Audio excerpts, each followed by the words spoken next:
ಯೋಗೀಶ್ವರಂ ಯಾಜ್ಞವಲ್ಕಂ ಶ್ರೀಮದ್ಗುರುಂ ನಮಂ ನಮಾಮಿ.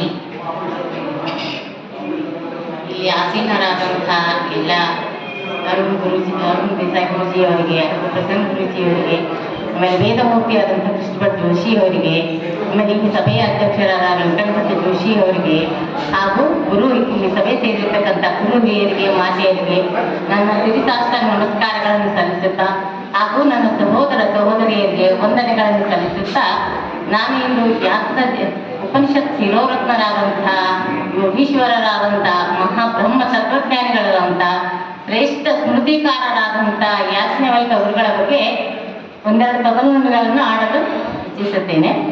ಮೊದಲು ಯಾಜ್ಞವಲ್ಕ ಗುರುಗಳು ಮಹಾನ್ ಪ್ರತಿಭಾವಂತರು, ಮಹಾನ್ ಬ್ರಹ್ಮಜ್ಞಾನಿಗಳು. ಇವರು ಪಾಂಚಾಲ ದೇಶದ ಒಡನಗರ ಅಗ್ರಹಾರದಿಮು ಇಂತಿಂಪ ಮಹರ್ಷಿ ದೇವರಾತ ಸುನಂದ ನಂದನಂದನ ವಾಜಸನೆಯ ಶ್ರೇಷ್ಠ ಬ್ರಾಹ್ಮಣ ಬಂಧು ಮಹರ್ಷಿ ಶ್ರೀ ವೈಶಂಪಾಯನ ಶಿಷ್ಯ ಶ್ರೇಷ್ಠಂ ಶ್ರೀ ಸದ್ಗುರು ಯಾಜ್ಞವಲ್ಕಂ ನಮೋಸ್ತುತೆ. ಈ ಒಂದು ನುಡಿಯಲ್ಲಿ ಏನಿದೆ ಅಂದ್ರೆ, ಇಡೀ ಯಾಜ್ಞವಲ್ಕರು ಹುಟ್ಟಿದ್ದು, ಅವ್ರೇನು ಹುಟ್ಟಿದ್ರು, ಅವ್ರೇನು ವಿದ್ಯಾಭ್ಯಾಸವನ್ನು ಪಡ್ಕೊಂಡ್ರು, ಯಾರ ಹತ್ರ ಪಡ್ಕೊಂಡ್ರು ಅನ್ನುವಂಥ ವಿಷಯವನ್ನು ಇದು ಒಳಗೊಂಡದ. ಯಾಜ್ಞವಲ್ಕರು ವಡನಗರ ಅಂದ್ರೆ ಇಂದಿನ ಗುಜರಾತಿನ ವಡೋದರ ಎಂಬ ಊರಿನಲ್ಲಿ ಅವರು ಜನಿಸಿದ್ರು. ಆಮೇಲೆ ಯಾಜ್ಞವಲ್ಕರು ಬ್ರಹ್ಮರಾತ ಮತ್ತು ಸುನಂದಾದೇವಿಯವರ ಉದರದಲ್ಲಿ ಜನಿಸ್ತಾರೆ. ಈ ಬ್ರಹ್ಮರಾತ ಕೂಡ ಸಾಮಾನ್ಯರಲ್ಲ, ಇದು ಮಹಾಮುನಿಗಳು. ಇಂಥ ಮಹಾಮುನಿಗಳ ಉದರದಲ್ಲಿ ಯಾಜ್ಞವಲ್ಕರು ಜನಿಸಿ ಬರ್ತಾರೆ. ಇವರು ಕೂಡ ವೇದ ಪಾಠವನ್ನ ಕಲಿಸಿದವರು. ಆಮೇಲೆ ದಿನವಾರು ಇವರು ಯಜ್ಞಗಳನ್ನು ಮಾಡ್ತಾ ಇದ್ರಂತ, ದಿನ ಒಂದು ಹೊಸ ಯಜ್ಞ ಮಾಡುವರು. ಆದ್ದರಿಂದ ಇವರಿಗೆ ಯಜ್ಞವಲ್ಕ ಅಂತಾನೂ ಇತ್ತು ದೇವರಾತಕ್ಕೆ. ಆಮೇಲೆ ಇವರು ದಿನ ಪ್ರತಿನಿತ್ಯ ಯಜ್ಞ ಮಾಡಿ ಸಾವಿರಾರು ಜನರಿಗೆ ಭೋಜನ ಹಾಕ್ತಾ ಇರ್ತಾರಂತ. ಅದಕ್ಕೆ ಭೋಜನ ಹಾಕೋದ್ರಿಂದ ಇವರಿಗೆ ವಾಜಸನಿ ಅಂತ ಕೂಡ ಹೆಸರಿರ್ತದೆ. ಇಂಥವರ ಉದರದಲ್ಲಿ ಯಾಜ್ಞವಲ್ಕ ಇವರು ಮಹಾ ಭಕ್ತಿ, ದೇವರಲ್ಲಿ ಬಹಳ ಭಕ್ತಿ ಇದ್ದವ್ರು ಇರ್ತಾರೆ. ಇವರು ಮಕ್ಕಳಾಗಿರಂಗಿಲ್ಲ. ಆಗ ನಾವು ಮಕ್ಕಳಾಗಿಲ್ಲ ಅಂದ್ಕೊಂಡಾಗ ಶ್ರೀಮನ್ನಾರಾಯಣ ಬಂದು ಹೇಳ್ತಾರ, ನೀವು ಸಾಕ್ಷಾತ್ ಬ್ರಹ್ಮನೇ ನಿಮ್ಮ ಉದರದಲ್ಲಿ ಜನಿಸಿ ಬರ್ತಾನ, ನೀವು ಯಾಕೆ ಚಿಂತೆ ಮಾಡ್ತೀರಿ ಅಂತಾರೆ. ಆ ಪ್ರಕಾರ ಸುನಂದಾದೇವಿಯವರ ಉದರದಲ್ಲಿ ಬ್ರಹ್ಮನ ಅಪರಾವತಾರ ಅಂತ ಯಾಜ್ಞವಲ್ಕರಿಗೆ ಹೇಳ್ತಾರೆ. ಅವರೇ ಕೂಡ ಇವರು ಸುನಂದಾದೇವಿ ಮತ್ತು ದೇವರಾತ ಉದರದಲ್ಲಿ ಯಾಜ್ಞವಲ್ಕರು ಜನಿಸಿ ಬರ್ತಾರ. ಅದು ಎಂದಂದ್ರೆ ಅದು ಅವರ ಜನನದ ಬಗ್ಗೆ ಕೂಡ ಕೆಲವೊಂದು ದ್ವಂದ್ವಗಳಿವೆ. ನಮ್ಮಲ್ಲಿ ಏನಾಗ್ತದೆ, ಇಲ್ಲಿ ಜ್ಯೇಷ್ಠ ಬಹುಳ ದಶಮಿ ಎಂದು ಅವರು ಜನನ ಆಗಿದೆ ಅಂತ ಇಲ್ಲಿ ಆಗ್ತದೆ. ಕೆಲವೊಬ್ಬರು ಏನ್ ಮಾಡ್ತಾರೆ, ಕಾರ್ತಿಕ ಶುದ್ಧ ಸಪ್ತಮಿ ಅಥವಾ ದಶಮಿ ಎಂದು ಇವರ ಜನನ ಆಗಿದೆ ಅಂತ ಕೆಲವೊಬ್ರು ಹೇಳ್ತಾರೆ. ಇನ್ನು ಕೆಲವೊಬ್ರು ಹೇಳ್ತಾರ ರಥ ಸಪ್ತಮಿ ದಿವಸ ಸೂರ್ಯನ ರಥವನ್ನೇ ಇರ್ತಾನಲ್ಲ ಅಂದಿದ್ರೆ ಇವರ ಜನನ ಆಗಿದೆ ಅಂತ ಕೆಲವೊಬ್ರು ಹೇಳ್ತಾರೆ. ಆದ್ರೆ ನಮ್ಮಲ್ಲಂತೂ ಯಾಜ್ಞವಲ್ಕರ ಜಯಂತಿಯನ್ನು ನಾವು ಜ್ಯೇಷ್ಠ ಬಹುಳ ದಶಮಿ ದಿನ ಆಚರಿಸ್ತೀವಿ. ಅಂದ್ರೆ ಅವರು ಹುಟ್ಟಿ ಬರ್ತಾರೆ ಸುನಂದಾದೇವಿಯವರ ಉದರದಲ್ಲಿ. ಇವ್ರು ಹುಟ್ಟಿ ಬಂದ್ರೆ ಅಂದ್ರೆ 9 ತಿಂಗಳಿಗೆ ಹುಟ್ಟಂಗಿಲ್ರಿ. ಇವರು 5 ವರ್ಷಗಳ ಕಾಲ ಸುನಂದಾದೇವಿಯವರು ಉದರದಲ್ಲಿ ಇರ್ತಾರೆ. ತದನಂತರ 5 ವರ್ಷಗಳ ನಂತರ ಇವರು ಜನನ ಆಗ್ತದೆ. ಜನನ ಆಗಿಂದ ಆಮೇಲೆ ಇವರಿಗೆ 5 ವರ್ಷಕ್ಕೆ ಉಪನಯನವನ್ನು ಮಾಡ್ತಾರೆ. ಉಪನಯನವನ್ನು ಮಾಡಿ ಅವ್ರು ವೈಶಂಪಾಯನ ಹತ್ರ ವಿದ್ಯೆ ಕಲಿಲಿಕ್ಕಿರ್ತಾರೆ. ಇವ್ರ ತಂದೆಯವರೇ ಬೇಕಾದಷ್ಟು ಇರ್ತಾರೆ. ಆದ್ರೂ ತಮ್ಮಲ್ಲಿ ಅವರು ವಿದ್ಯಾಭ್ಯಾಸಕ್ಕಾಗಿ ಇಟ್ಕೊಳ್ಳಂಗಿಲ್ಲ. ಅವರ ಸೋದರ ಮಾವನಾದ ವೈಶಂಪಾಯನರ ಹತ್ರ ಇವರನ್ನು ವಿದ್ಯಾಭ್ಯಾಸಕ್ಕಾಗಿ ಕಳಿಸ್ತಾರೆ. ವೈಶಂಪಾಯನರ ಹತ್ರ ಒಂದು ಜನ ಇರ್ತಾರೆ ವಿದ್ಯೆ ಕಲಿಲಿಕ್ಕೆ. ಅವರೆಲ್ಲ ಪ್ರಕಾಂಡ ಪಾಂಡಿತ್ಯ ಹೊಂದಿದವರೇ. ಅವರೆಲ್ಲಕ್ಕಿಂತ ಯಾಜ್ಞವಲ್ಕರು ತುಂಬಾ ಪಾಂಡಿತ್ಯವನ್ನು ಹೊಂದಿದವರು. ಎಲ್ಲಾ ವಿಷಯದಲ್ಲಿ ಕೂಡ ಅವ್ರಿಗೆ ಮುಂದೆ ಇದ್ರಂತೆ. ಅವರ ವಿದ್ಯಾಭ್ಯಾಸ ಕಲಿಬೇಕಾದ್ರೆ 2 ಪ್ರಸಂಗಗಳು ನಡೀತಾವ. ಒಂದು, ಗುರುವಿನ ಆತ್ಮೆಯು ಸುಪ್ರಿಯ ರಾಜಮಂದಿರಕ್ಕೆ ತೆರಳಿ ದಿವವು ಮಾಲೇತಿ ಮಂತ್ರ ಪೂರಿತ ಪವಿತ್ರ ಜಲದಿ ಆಸ್ಥಾನ ಸ್ತಂಭದ ಒಣಮರ ಉಚಿಗಲಿ ಫಲ ಪುಷ್ಪ ವರ್ಗವನ್ನು ಚಕಿತಗೊಳಿಸಿದ ಶ್ರೀ ಸದ್ಗುರು ಯಾಜ್ಞವಲ್ಕಂ ನಮೋಸ್ತುತೆ. ಅಂದ್ರೆ ಅಲ್ಲಿ ವರ್ತಮಾನ ಅಂತ ಒಂದು ರಾಜ್ಯ ಇರ್ತದೆ. ಆ ರಾಜ್ಯದ ರಾಜನಿಗೆ ಏನಾಗಿರ್ತದೆ, ಕೃಷ್ಣರು ಬಂದಿರ್ತದೆ. ಅವ್ರು ಏನ್ ಮಾಡ್ತಾರೆ, ಆ ರಾಜ್ಯದ ವೈಶಂಪಾಯನ ಹತ್ತಿರ ಬೆಳೆಯನ್ನು ನನಗಿಂತ ಅದೊಂದು ಮಹಾರೋಗ ಬಂದ್ಬಿಟ್ಟದ, ಇದನ್ನ ನೀವು ನನಗೆ ಹೋಗಲಾಡಿಸ್ಬೇಕು ಅಂತ ಹೇಳಿಕೊಂಡಿರ್ತಾರೆ. ಆಗ ಅವ್ರು ಹೇಳ್ತಾರೆ ಆಯ್ತು ಅಂತ ಹೇಳಿ ಒಪ್ಕೊಂಡು ಏನ್ ಮಾಡ್ತಾರೆ, ದಿನ ಒಬ್ಬರು ಶಿಷ್ಯರನ್ನು ಕಳಿಸ್ತಿರ್ತಾರೆ. ಅವರು ತೀರ್ಥ ಮಂತ್ರಾಕ್ಷತೆ ಕೊಟ್ಟು ಅವ್ರಿಗೆ ತೀರ್ಥ ಮಂತ್ರಾಕ್ಷತೆಯನ್ನು ಕೊಟ್ಟು ಬರೀಲಿ ಅಂತ ಹೇಳಿ. ಆ ಪ್ರಕಾರ ಪ್ರತಿದಿನ ಶಿಷ್ಯರು ಹೋಗಿ ಆ ಸುಪ್ರಿಯ ರಾಜಮಂದಿರಕ್ಕೆ ಹೋಗಿ ಅವ್ರಿಗೆ ಮಂತ್ರಾಕ್ಷತೆ ಮತ್ತು ತೀರ್ಥವನ್ನು ಕೊಟ್ಟು ಬರ್ತಾ ಇರ್ತಾರೆ. ಒಂದು ದಿವಸ ಏನ್ ಪಾಳೆ ಬರ್ತದೆ, ಯಾಜ್ಞವಲ್ಕರು ಬರ್ತದೆ. ಬಂದಾಗ ನೀವು ಯಾಜ್ಞವಲ್ಕರು ಹೋಗ್ತಾರೆ ಆಸ್ಥಾನಕ್ಕೆ. ಆಗ ಆ ರಾಜ್ಯದಲ್ಲಿ ಏನಾಗಿರ್ತದೆ, 3 ತಿಂಗಳು ಇದೇ ರೀತಿ ನಡೆದಿರ್ತಾರೆ. ಸಹಜವಾಗಿ ಕಾರ್ಯ ನಡೀತಿರ್ಬೇಕಾದ್ರೆ ಅವ್ನಿಗೆ ಆರಾಮೇ ಆಗಲ್ಲ. ಅವ್ನಿಗೆ ಅನಿಸ್ಬಿಡ್ತದೆ, ಏನಪ್ಪ ದಿನ ಒಬ್ರು ಬರ್ತಾರ ಹೋಗ್ತಾರ, ನನ್ಗೇನು ಗುಣಮುಖ ಆಗೋದಲ್ಲ ಅಂತ ಅನ್ಕೊಂಡು ಅವ್ರು ಏನ್ ಮಾಡ್ತಾರ, ಯಾಜ್ಞವಲ್ಕರು ಬಂದಾಗ ಯಾವುದೇ ಅವ್ರನ್ನ ಬರಮಾಡ್ಕೊಳ್ಳೋದಿಲ್ಲ, ಅವ್ರನ್ನ ಬರೀ ಅಂತ ಮಾತಾಡ್ಸೋದಿಲ್ಲ ಯಾರು. ಅವ್ರಿಗೆ ಬಹಳ ಅಸಮಾಧಾನ ಇರ್ತದ, ಆಮೇಲೆ ಬಹಳ ಸಿಟ್ಟು ಬರ್ತದೆ. ಆದ್ರೂ ಕೂಡ ಅವ್ರು ಏನು ಹೇಳದೆ ತಮ್ಮ ಕಮಂಡಲದಲ್ಲಿ ಇರ್ತಕ್ಕಂಥ ನೀರನ್ನು ತೆಗೆದುಕೊಂಡು ತಮ್ಮ ಮಂತ್ರ ಶಕ್ತಿಯಿಂದ ಮಂತ್ರವನ್ನು ಪಠಿಸಿ ಆ ನೀರನ್ನ ಅವರ ಅರಮನೆಯ ಒಂದು ಕಂಬಕ್ಕೆ ಪ್ರೋಕ್ಷಣೆ ಮಾಡಿ ಬಂದ್ಬಿಡ್ತಾರೆ. ಅದು ಮಾಡಿ ಬಂದು ಸ್ವಲ್ಪ ದಿನದಲ್ಲಿ ಏನಾಗ್ತದ, ಆ ಒಣ ಮರ ಇರ್ತದ, ಒಣ ಕಟ್ಟಿಗೆಯಿಂದ ಕೂಡಿದಂತ ಒಂದು ಕಂಬ ಅದು ಫಲಪುಷ್ಪವರ್ಗವನ್ನು ಕೈಗೆ ತಗೊಳಿಸಿದ ಶ್ರೀ ಸದ್ಗುರು ಯಾತ್ರೆಗಳು ನಮಸ್ತೆ. ಆ ಸ್ವಲ್ಪ ದಿನದಲ್ಲೇ ಹಣ್ಣು ಹೂವು ಕಾಯಿ ಗಳಿಂದ ಫಲಪುಷ್ಪವಂತ ಸಮೃದ್ಧಿಯಾಗ್ಬಿಡ್ತದೆ. ಅವಾಗ ಆ ರಾಜನಿಗೆ ಅನಿಸ್ತದ, ಏನಪ್ಪ ನಾನು ಎಂತ ತಪ್ಪು ಮಾಡಿಬಿಟ್ಟೆ, ನಾನು ಇಂಥ ದೊಡ್ಡ ಮಹಾಜ್ಞಾನಿ ನಮ್ಮನ್ನು ಬಂದಿದ್ದಲ್ಲ, ನನ್ಗೆ ಯಾವುದೇ ರೀತಿ ಗೌರವ ಕೊಡಲಿಲ್ಲ, ಅವನ್ನ ಅಗೌರವದಿಂದ ನಾನು ಕಂಡು ಬಿಟ್ಟೆಲ್ಲ ಬಹಳ ಪಶ್ಚಾತ್ತಾಪ ಮಾಡ್ಕೊತಾರೆ. ಅವರು ಮಾಡ್ಕೊಂಡು ಮತ್ತೆ ಪುನಃ ವೈಶಂಪಾಯನನ್ನು ಕಳಿಸ್ತಾರೆ. ನೀವು ಈ ಮೊದಲು ಕಳಿಸಿದ್ರಲ್ಲ ಆ ಗುರುಗಳನ್ನು ನಮ್ಮ ಆಸ್ಥಾನ ಕಳಿಸ್ಕೊಡಿ ಅಂತ ಹೇಳ್ತಾರೆ. ಆ ಪ್ರಕಾರ ಒಂದು ರಾಜನ ಕೇಳಬೇಕಲ್ಲ, ವೈಶಂಪಾಯನರು ಆ ಪ್ರಕಾರ ಏನ್ ಮಾಡ್ತಾರ, ಯಾಕೆ ಅಂತ ಕೇಳ್ತಾರ. ಏನ್ರಿ ನೀವು ಹೋಗಿದ್ದೇನಪ್ಪ ಆ ರಾಜ ಬಂದ್ರಲ್ಲ, ಈಗ ಮತ್ತೊಮ್ಮೆ ಹೋಗು, ನೀನು ಹೋಗಿ ಅವ್ರು ಬಾ ಅಂತ ಹೇಳ್ಯಾರ, ಹೋಗಿ ಅವ್ರಿಗೆ ಮಂತ್ರಾಕ್ಷತೆ ತೀರ್ಥ ಕೊಟ್ಟು ಬಾ ಅಂತ. ಆಗ ಯಾಕೆ ಹೇಳ್ತಾರ, ನಾವು ಹೋಗಿದ್ದೇವೆ, ಈಗ ನನಗೆ ಅಂದ್ರೆ ಯಾವ ರೀತಿಯ ಮರ್ಯಾದೆ ಸಿಗಲಿಲ್ಲ, ಏನು ಅಗೌರವದಿಂದ ಕಂಡ್ರು, ನಮ್ಗೆ ಎಷ್ಟು ಮರ್ಯಾದೆ ಸಿಗಂಗಿಲ್ಲ, ಅಲ್ಲಿ ಪುನಃ ನಾವು ಹೋಗಿ ಇಚ್ಛೆ ಪಡಂಗಿಲ್ಲ ಅಂತ ಹೇಳ್ತಾರೆ ಯಾಕಂದ್ರೆ. ಆಗ ವೈಶಂಪಾಯನ ಸಿಟ್ಟು ಬರ್ತದೆ, ಆದ್ರೂ ಅವಾಗ ಏನು ಮಾಡೋದು ಸಿಗಲಿರ್ತಾರೆ.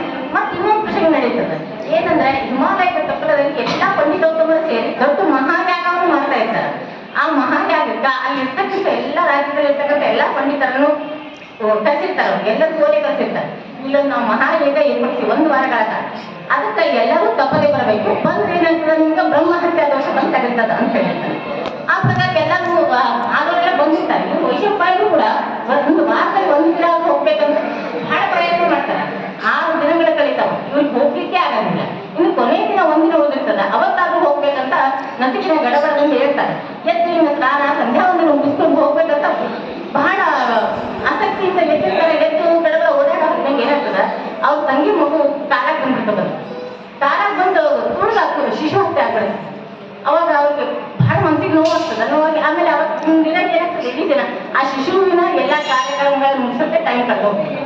ಕಳೆದು ಹೋಗಿ ಅವತ್ತಿನ ದಿನನೂ ಅವ್ರಿಗೆ ಹೋಗ್ಲಿಕ್ಕೆ ಆಗಂಗೇ ಇಲ್ಲ. ಆಗ ಅವ್ರಿಗೆ ಮನಸ್ಸಿಗೆ ಬಹಳ ಗಾಡಿಸ್ತದೆ, ಬ್ರಹ್ಮಹತ್ಯಾ ದೋಷ ಬರ್ತಾರೆ, ಶಿಶು ಹತ್ಯಾ ದೋಷನು ಬಂದು ತಂದು. ಅದಕ್ಕೆ ಮರುದಿವಸ ಕ್ಲಾಸಿಗೆ ಪಾಠ ಮಾಡ್ಲಿಕ್ಕೆ ಹೋದಾಗ ಬಹಳ ಒಂಥರ ಖಿನ್ನರಾಗಿ ಚಿಂತಾಕ್ರಾಂತರಾಗಿ ಕೂತಿರ್ತಾರೆ. ಆಗ ಎಲ್ಲಾ ಶಿಷ್ಯರು ಕೇಳ್ತಾರೆ, ಯಾಕೆ ಗುರುಗಳೇ ನೀವ್ ಯಾಕೆ ಇಷ್ಟೊತ್ತು ಖಿನ್ನರಾಗಿರಿ, ಏನ್ ನಿಮ್ಗೆ ಇದ್ದ ಸಮಸ್ಯೆ ಏನು ಹೇಳ್ರಿ, ನಾವು ಅದಕ್ಕೆ ಏನಾದ್ರು ಪರಿಹಾರ ಮಾಡ್ತೀವಿ ಅಂತ ಹೇಳ್ತಾರೆ. ಹೇಳಿದ್ರೆ ಆ ಪ್ರಕಾರ ಯಾವ್ದೋ ಗುರುಗಳು ಹೇಳ್ತಾರ, ವೈಶಂಪಾಯನ ಹೇಳ್ತಾರ, ನೋಡ್ರಿ ನನಗೆ ಈಗ 2 ದೋಷಗಳು ಬಂದಾಗ, ಒಂದು ಬ್ರಹ್ಮಹತ್ಯಾ ದೋಷ, ಇನ್ನೊಂದು ಶಿಶು ಹತ್ಯಾ ದೋಷ. ಅದನ್ನ ನೀವು ನಿಮ್ಮ ಮಂತ್ರ ಶಕ್ತಿಯನ್ನು ನನಗೆ ಪರಿಹಾರ ಮಾಡ್ಕೊಡ್ಬೇಕು ಅಂತ ಹೇಳ್ತಾರೆ ವೈಶಂಪಾಯನ. ಹೇಳಿದಾಗ ಕೆಲವೊಬ್ಬ ಶಿಷ್ಯ ಎಲ್ಲ ನಂಬಿಕೆ ಇರಲ್ಲ ನೋಡಿ. ಆಗ ಏನ್ ಹೇಳ್ತಾರೆ, ಒಬ್ಬ ಶಿಷ್ಯರು ಏನ್ ಹೇಳ್ತಾರ, ಏನ್ರಿ ನಿಮಗ್ ಬಂದ ದೋಷವನ್ನು ನಾನ್ ಹೆಂಗ್ ಪರಿಹಾರ ಮಾಡೋದು, ನಮ್ಗೆ ಹೆಂಗ್ ಪರಿಹಾರ ಮಾಡ್ಲಿಕ್ಕೆ ಆಗ್ತದ ಅಂತ ಒಂದಿಷ್ಟು ಶಿಷ್ಯರಿದ್ದಾರೆ. ಇನ್ನೊಂದು ಶಿಷ್ಯರು ಏನ್ರಿ ನಮ್ಗೆ ಆ ಥರ ಅಷ್ಟೊಂದು ಮಂತ್ರ ಬರಂಗಿಲ್ಲ ಅಂತ ಕೆಲವೊಬ್ರು ಅಂತಾರೆ. ಈಗ ಅನ್ಸಿರ್ಬೇಕಾದಾಗ ಯಾರು ಕರೀನ ಹೇಳ್ತಾರ, ಅಂದ್ರೆ ಇವುಗಳೇ ನಿಮ್ಗೆ ಬಂದು ಈ ಸಣ್ಣ ದೋಷವನ್ನ ಪರಿಹಾರ ಮಾಡ್ಲಿಕ್ಕೆ ಎಲ್ಲರಿಗೂ ಯಾಕೆ ಹೇಳ್ತೀವಿ, ನಾನೊಬ್ಬನೇ ಸಾಕು ನೀವು ಬಂದಂತ ದೋಷವನ್ನು ಪರಿಹಾರ ಮಾಡ್ಲಿಕ್ಕೆ ಅಂತ ಹೇಳ್ತಾರೆ. ಆಗ ಅವ್ರು ಏನಾಗ್ತದೆ, ವೈಶಂಪಾಯನಿಗೆ ಸಿಟ್ಟು ಬಂದ್ಬಿಡ್ತದೆ.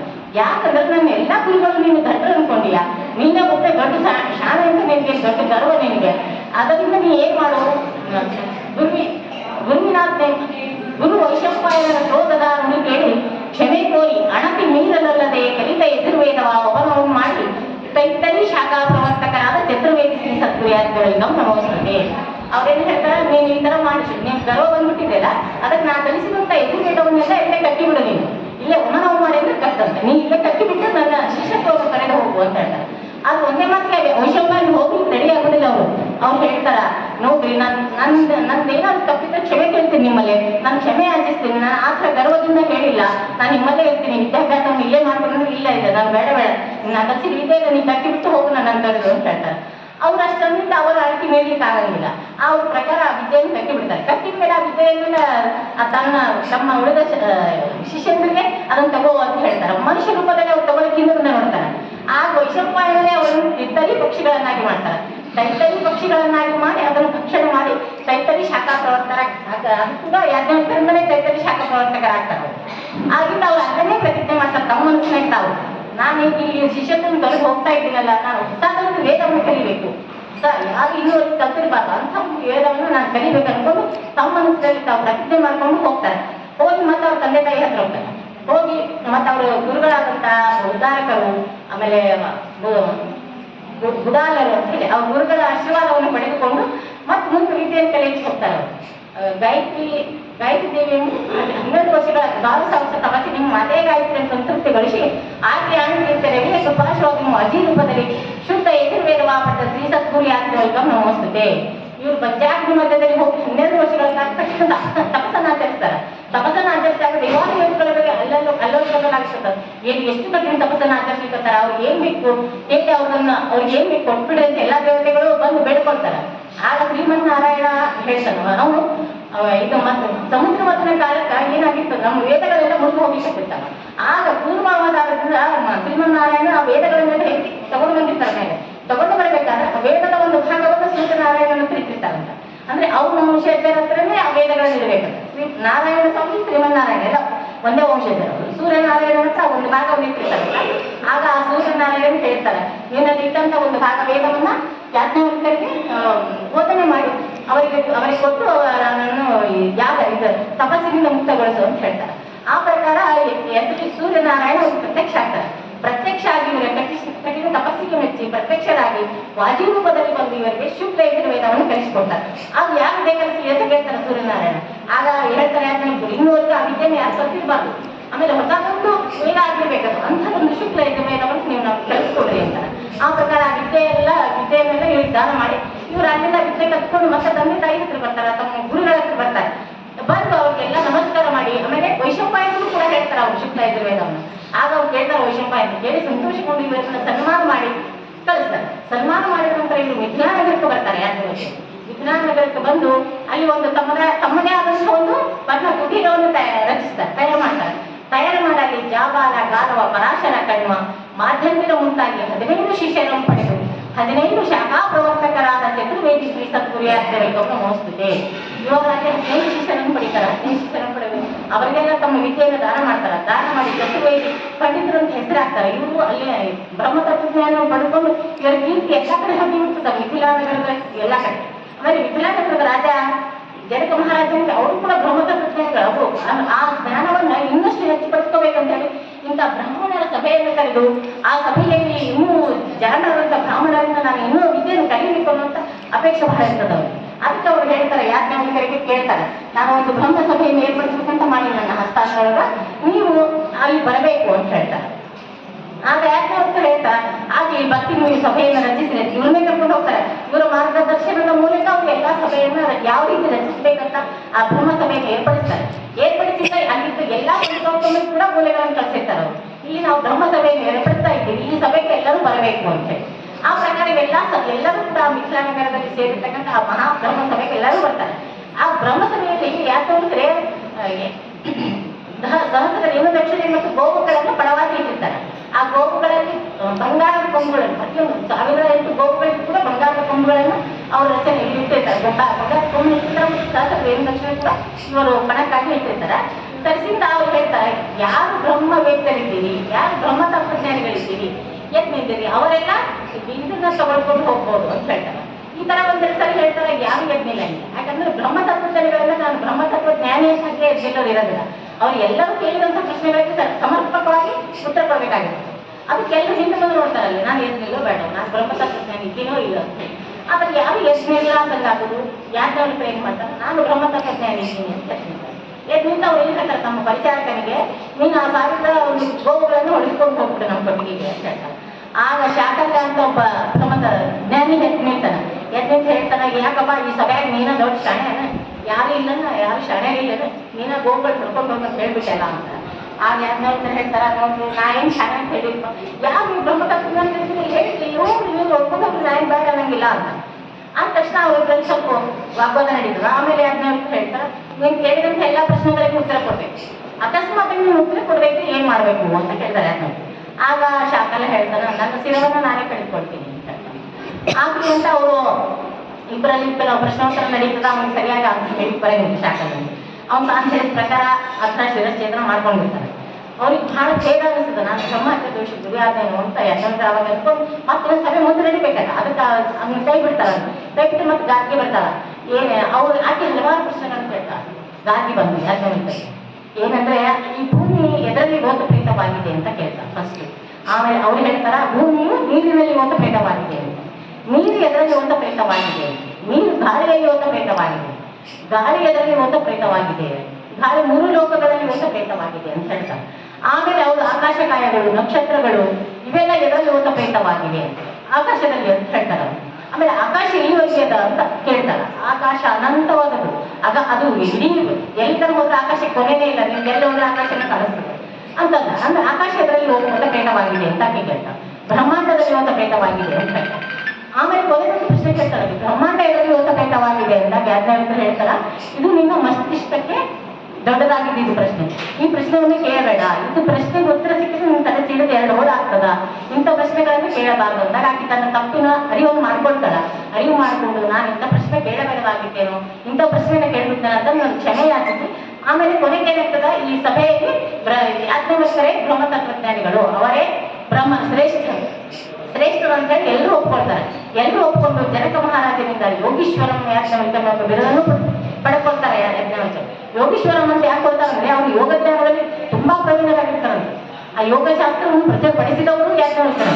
ಆದ್ದರಿಂದ ಅವರಿಗೆ ಯೋಗೀಶ್ವರ ಅಂತ ಬಿರುದಿರೋದು ಶ್ರೀಕೃಷ್ಣ ಪರಮಾತ್ಮನಿಗೆ, ಬಿಟ್ಟರೆ ಯಾಜ್ಞವಲ್ಕ್ಯರು ಇವರಿಬ್ಬರಿಗೆ ಮಾತ್ರ ಯೋಗೀಶ್ವರ ಅಂತ ಕರೀತಾರೆ.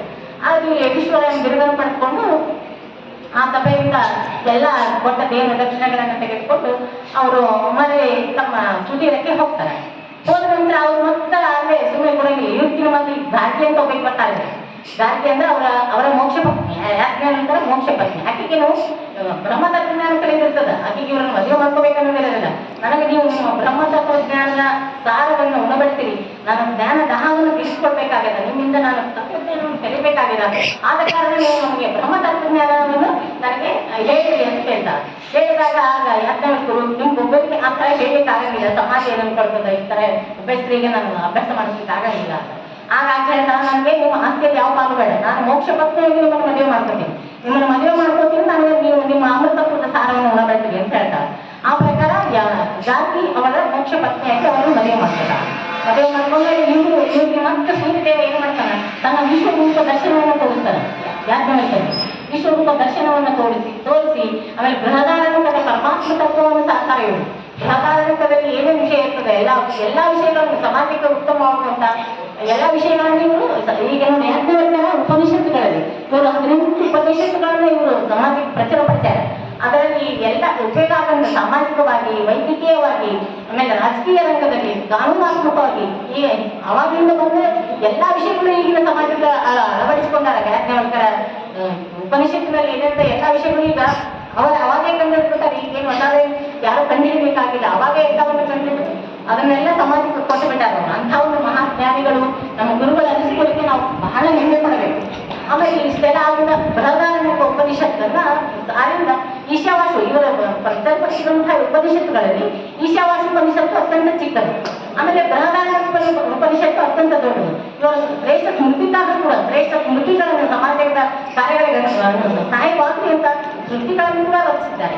ಆಮೇಲೆ ಕೊನೆಯದಾಗಿ ಇವರು ಬ್ರಹ್ಮತತ್ವಜ್ಞಾನಿ ಮೈತ್ರಿ 25 ಹೋಗಿ ಆ ಸ್ಥಾನ ಪಂಡಿತರಾಗಿ ಬ್ರಹ್ಮಯಜ್ಞದಲ್ಲಿ ಯೋಗೀಶ್ವರಂ ಯಾಜ್ಞವಲ್ಕ್ಯಂ ಎಂಬ ವಿರುದ್ಧ ಎಲ್ಲಾ ವೇದಗಳು ಸಾಧನೆ ದಿಗ್ವಿಜಯ ಸಾಧಿಸಿ ಸನ್ಯಾಸ ಸ್ವೀಕರಿಸಿ ಶಿವ ವಿಷ್ಣು ಸಮರೆಂದು ಸಾವಿರ ಪುರಾಣಗಳ ಲೋಕವಿಖ್ಯಾತ ಶ್ರೀ ಸದ್ಗುರು ಯಾಜ್ಞವಲ್ಕ್ಯಂ ನಮೋಸ್ತುತೆ. ಇವಾಗ ಇಬ್ಬರಿಗೂ ಕೊನೆಗೆ ಆಯ್ತು ನಾನು ಸನ್ಯಾಸತ್ವವನ್ನು ಸ್ವೀಕರಿಸ್ತೀನಿ ಅಂತ ಹೇಳಿ ಆಗ ಮತ್ತೆ ಹೇಳ್ತಾರೆ, ಮೈತ್ರಿ ನಿಮ್ಮ ಆಸ್ತಿ ಯಾವ ಭಾಗ ನಮ್ಗೆ ಬೇಕಾಗಿಲ್ಲ ಅಂತ. ಆಕೆ ಯಾವುದನ್ನು ತೆಗೆದುಕೊಳ್ಳಂಗಿಲ್ಲ, ಎಲ್ಲವನ್ನು ಕಾಯ್ತಾ ಇದೆಯೇ ಮಕ್ಕಳು. ಆಕೆ 3 ಜನ ಮಕ್ಕಳು ಇರ್ತಾರೆ.